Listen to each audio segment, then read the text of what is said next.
ወደ ህይወቴ ስለመጣ ስላቀረብከኝ ጓደኛ ወንድም አፍቃሪ ስለሆንከኝ እነሆ ከዛሬ ጀምሮ ደግሞ ባሌ ስለምትሆን ሚስት ስለምሆንልህ በጣም ደስ ይለኛል።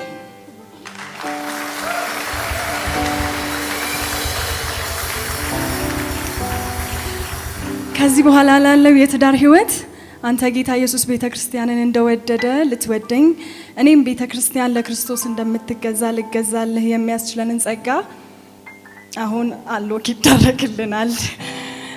በዛ ጸጋ ታመናለሁ፣ እደገፋለሁ፣ እጠለላለሁ፣ አፈቅራለሁ።